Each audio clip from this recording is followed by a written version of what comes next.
Welcome into the Set It Off Network. I am your host, Michael Seditall. We are so glad that you can join us today because it is rivalry week and it is like Christmas for college football because you have great matchups all up and down the slate from Thursday, Friday, Saturday. It doesn't really matter. You're going to find football on a TV at some point this Thanksgiving weekend, and it's great. We love that kind of stuff. Today's game preview, though, previews one of my favorite games. So glad that this game got brought back to relevancy when Texas joined the SEC, and that is Texas and Texas A&M. This year, the Aggies looking to return the favor from last year.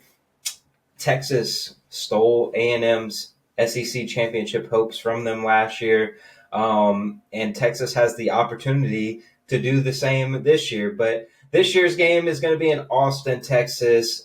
Texas coming into this game 8-3. The Aggies, as most of you know, 11-0, looking for an undefeated regular season here and capping off a perfect year for Mike Elko in year two, which would be an amazing accomplishment. Knowing the history of Texas A&M's program, that would be an awesome feat for Mike Elko. They'd probably build a statue of him or something, man, for accomplishing that. But this Texas team, obviously a lot of talent. Preseason number one, kind of everybody was talking about him. Arch Manning, Ryan Wingo, Colin Simmons, Anthony Hill Jr., like all of these guys coming back, and it just hasn't worked out. And it's kind of been for a reason here, reason there. It's just I just don't feel like they're good enough.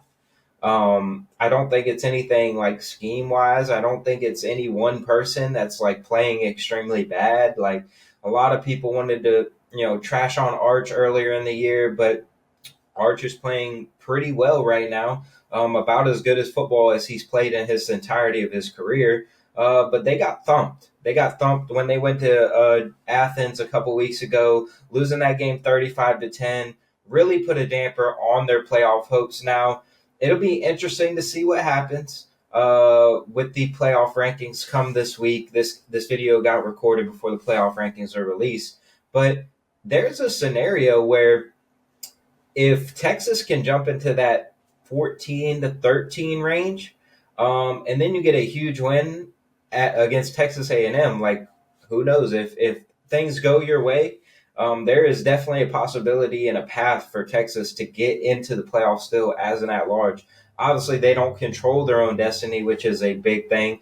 But if a thing here, a thing there happens, I mean, Vanderbilt sitting in front of them, they have the head-to-head over them. There's a couple teams that are going to be playing for, big games in the next couple weeks. If BYU slips up, Utah didn't look impressive the last couple days. So, I mean, there's a path for Texas. But focusing on the game itself, 7:30 primetime ABC game. This game will be on Friday night, which is kind of a shocker to me. I did not know that this game was on Friday night, honestly, until I started looking into this preview. But everybody kind of knows how this A&M season has gone. You have the big, huge win earlier in the year against Notre Dame. You go on the road up there and beat a top 10 team, now even a top 8 team or something like that, whatever they're ranking. And this A&M team just feels like they are a very complete team. Like they have done everything that they need to do. They have answered every single question that that has arose for them this year because they have a real quarterback. And I had my doubts. All right. Last year, as an LSU fan, all right, I saw Marcel Reed inserted into the LSU football game for the first time. That was the first time I ever really laid eyes on him. And that was probably the first time most of the country had laid eyes on him, right? And he did a lot of good things in that game. I mean, he killed LSU on the ground that game. But the fact was he only threw 3 passes in that football game. A&M was able to run the ball effectively with him. So there was doubts. There was a lot of doubts coming into this year, his first full season starting. How was it going to look in the passing game? And boy, has he answered that bell, because Marcel Reed can throw the ball. The completion percentage isn't going to wow you. But this is a huge, like a big play offense. Like they stretch the field better than anybody that I've seen in the SEC. Casey Concepcion, Mario Craver, like those are dudes out on the outside, and I think that is the biggest focal point that has changed this Texas A&M offense is the fact that they can stretch you vertically now. And Casey Concepcion is one of the best wide receivers, not only in the SEC but the entire country. He's also dangerous in the punt return, kick return game as well. He's had a couple big kick and punt returns this year, so that is always a factor in this football game. What does this game come down to, though? Right? This game is in Austin. This game, I feel like, honestly, on paper, matches up extremely well with either team. You have two really good defenses. A&M's defense led by Cassius Howe, 11 and a half sacks on the year. And then you have like Colin Simmons on the other end, who's around 10 sacks, I believe, this year. So the matchup against defenses, Texas's defense has struggled a little bit at times, especially giving up the big plays. So it'll be imperative for them to keep everything in front of them and try to make A&M beat you by like nickel and diming their way down the field and trying to bait them into running the football because Texas is super good at running or stopping the run.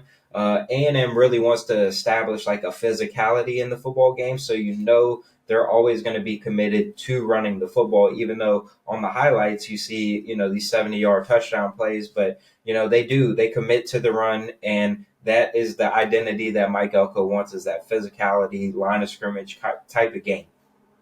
And Texas matches up extremely well on both sides of that ball. Their offensive line obviously has struggled immensely this year, but the defensive line for Texas is one of the best in the country. So can they protect Arch Manning? Because Cassius Howe, like I said, has 11 and a half sacks. That A&M defense is for real. They can get after the quarterback. And in games that Arch Manning has struggled the most, obviously, it comes with a lot of pressure. And, I go and look back at the Florida game where he was sacked like 6 times. That is not a recipe for success. You really got to help Arch Manning out here because he can get the ball to the guys, but if he doesn't have time to get the ball to them, then, that's a whole different world because I don't see a world where Texas goes in here and starts just running the ball. They've struggled to run the ball all season long. It feels like we say that with like every SEC team now. But Texas is one in particular that they just can't run the ball. Quentin Wisner and company have just not been able to replicate what they were able to do last year, mainly because of the offensive line struggles. So where do we go for picking this game? Right now, Texas is a 2.5-point dog. A&M's favorite in this football game. And I'm going to go with the Longhorns. I just think the pressure on A&M in this football game to go undefeated against your rival, that pressure is real. Like that pressure from the fan base is real. Like you realize like A&M fans are going to look back at this season and they're always going to be like, wow, we lost to Texas though, because is A&M going to win on national championship? Probably not. So like this undefeated season is a huge deal.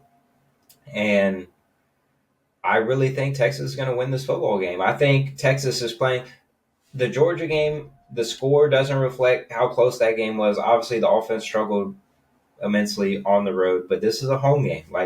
And against Vanderbilt, Arch Manning was great. Against Arkansas, who, yes, I know is the worst defense in college football, they were great. So, there's a confidence there in Arch Manning, I think, now that he can lead this football team. So I'm going to roll with the Longhorns. I'm picking them to win. I got this game being a lot more high scoring than people, I think, will think.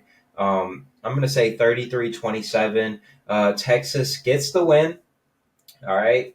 A&M still makes the playoff, but it'll be interesting to see if that does happen, what the committee does with Texas. Because like I said, it feels like they're going to be right there in that 15-14 range this week. So do they get a big boost? Possibly into the top 12. ESPN's all about that money. They love a big brand like Texas in there, but that's all I got. Hopefully you guys enjoyed today's video. Make sure you subscribe to the channel. We need you. All right. We need you. We're right at 1,000. All right. We just need you to subscribe. All it takes is a little click here, a little click there. Go on your mom's phone, click hers too. Do whatever you got to do. Just make sure you're subscribed to the channel. Make sure you're keeping up with all of our content, not just our A&M and Texas previews, but we do game previews for all the games this weekend, all the games that we think matter at least. And obviously, we're rolling towards postseason play, so that's going to be a big deal. So make sure you're sticking with us, keeping the notifications on, following us on all of our other socials, on the Twitter, on the Instagram, on all of the good old stuff that we got over there, TikTok, Facebook. We got it all. Just look us up, Set It Off Network. We'll be here. So make sure you check out all of our game previews. And like I said before, thank you for watching. Hopefully, you guys have a great holiday.